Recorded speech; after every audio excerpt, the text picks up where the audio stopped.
આપ નેતા ગોપાલ ઇટાલિયાએ ગૃહમંત્રી હર્ષ સંઘવીને અભિનંદન પાઠવ્યા છે. તમને આ વાત જાણીને આશ્ચર્ય થવું સ્વાભાવિક છે અને એ વાત પણ છે કે આ અભિનંદન કટાક્ષ સાથે પાઠવવામાં આવ્યો છે. એવું તો શું થયું કે ગોપાલ ઇટાલિયાએ ગૃહમંત્રી પર સીધા કટાક્ષ કરવા પડે?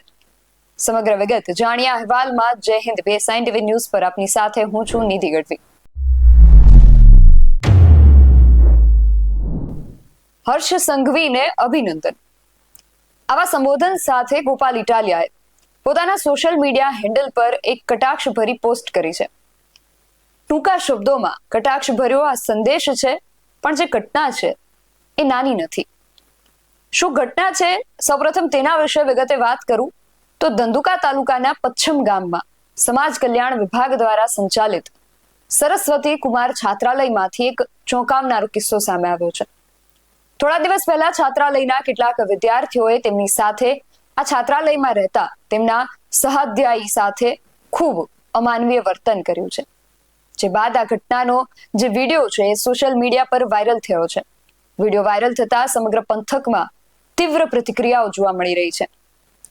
જે બાદ ગઈકાલે મોડી રાત્રે પીડિત વિદ્યાર્થીના પરિવારજનો ધંધુકા પોલીસ સ્ટેશને પહોંચ્યા હતા અને હાલ પોલીસે ફરિયાદ નોંધાવવાની પ્રક્રિયા જે છે એ શરૂ કરી છે અને આરોપી વિદ્યાર્થીઓ સામે કાયદેસરની કાર્યવાહી હાથ ધરવામાં આવશે તેવી હૈયાધારણ પણ આપી છે.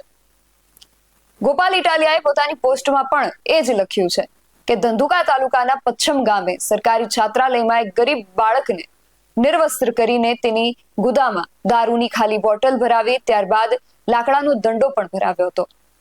નાના એવા માસૂમ બાળકને નિર્વસ્ત્ર કરીને તેની સાથે સૃષ્ટિ વિરુદ્ધનો કૃત્ય કરવામાં આવ્યું અને સમગ્ર ઘટનાનો વિડીયો પણ બનાવવામાં આવ્યો. આ સમગ્ર ઘટના સ્થાનિક પોલીસ, ભાજપ, સ્થાનિક ધારાસભ્યો અને બાવળા તાલુકાના લાયલા ગામના સરપંચે સેટિંગ કરીને સફળતાપૂર્વક આખી ઘટના ભીની સંકેલી લીધી એ બદલ હર્ષ સંઘવીને અભિનંદન. નાના બાળકના ગુદામાં દંડો ઘુસાડવાની ક્રૂર કહી શકાય એવી વિકૃત અને હિંસક ઘટનામાં પણ બેશરમ બનીને FIR ન કરવા બદલ હર્ષ સંઘવીની પોલીસને પણ ખૂબ ખૂબ અભિનંદન. ગોપાલ ઇટાલિયાએ હર્ષ સંઘવી સહિત ગુજરાત પોલીસ પર પણ આકરા કટાક્ષ કર્યા છે અને આ કટાક્ષ થવા પણ જોઈએ. આજે સમગ્ર ઘટના ઘટી તેણે આ છાત્રાલયની વ્યવસ્થા અને દેખરેખ અંગે તો ગંભીર પ્રશ્નો ઉભા કર્યા જ છે, પણ રાજ્યમાં કાયદો અને વ્યવસ્થાની શું સ્થિતિ ઊભી થઈ છે તેના પર એક મોટો સવાલ ઉભો કર્યો છે. કાયદાનો જે ડર આવારા તત્વોમાં હોવો જોઈએ એ એમાં નથી રહ્યો અને સામાન્ય માણસ જે છે એ પોલીસથી અને કાયદાથી ડરતો થઈ ગયો છે. આ રીતે આપણે એક સ્વસ્થ સમાજની રચના નહીં કરી શકીએ. એક બાળક સાથે આટલી હદનો દુર્વ્યવહાર કરવામાં આવે અને જેમ ગોપાલ ઇટાલિયાએ આક્ષેપ કર્યો એમ આ વાતને દબાવી દેવામાં આવી છે તો ખરેખર આ ખૂબ ગંભીર ઘટના છે. હર્ષભાઈ, તમે પ્રજાને ઇમ્પ્રેસ કરવા માટે તો મોટી મોટી વાતો કરતા હોવ છો, પણ પ્રજા તમારા કામથી ઇમ્પ્રેસ થશે. માત્ર વાતો કરવી અને વાતો કર્યા પછી તેનો અમલ કરવો, આ બંને વચ્ચે તફાવત છે. માટે તમને અમે અમારા માધ્યમથી આ બાબતની ગંભીર નોંધ લઈ તેની ઊંડાણપૂર્વક તપાસ કરવા માટે અપીલ કરી રહ્યા છીએ અને એવી આશા રાખીએ છીએ કે તમે તમારી વાતોની અમલવારી પણ કરશો ખરા.